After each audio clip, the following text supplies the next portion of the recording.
rightly so, the Honourable Minister of Finance, rightly so, has laid much emphasis on food security. And I agree with him. This should be what we should address as a matter of urgency, food security. So there are many measures that have been announced in this budget that I agree with, but my issue is again with implementation. It's very nice to announce. I know the Honourable Minister has got good intention. I know my good friend, the Honourable Minister of Agro-Industry, they've got good intention. But what about the implementation of those measures that have been announced? Because when I refer to what have been said in the past, most of the measures have not yet been implemented. So this is an issue that should be looked at, because most of the measures will not cater for the 80% of petits planteurs who are not the owners of their plot of land. And most of them will not be eligible to the financial packages and incentives being proposed by DBM Limited.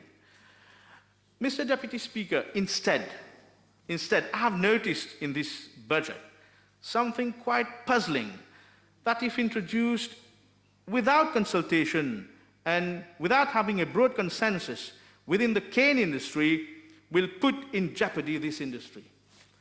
Mr. Deputy Speaker, at section C26 of the annex document to the budget speech, there is a proposed amendment to the Mauritius Cane Industry Authority Act, namely to allow sugar producers to deliver sugar to the Mauritius Sugar Syndicate, and now it is being proposed that it will be amended to include, they are including this part, or any other authorized body as may be approved by the Mauritius Cane Industry Authority.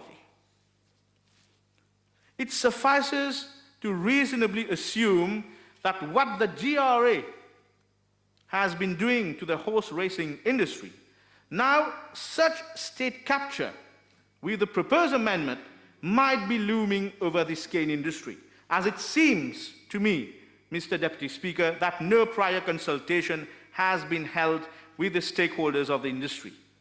Maybe more clarity on this issue is needed from both the Honourable Minister of Finance and the Minister of Agro-Industry. Because if this is the case, then we are creating disturbance within the cane industry sector, within all the stakeholders. And it is not the time to do so.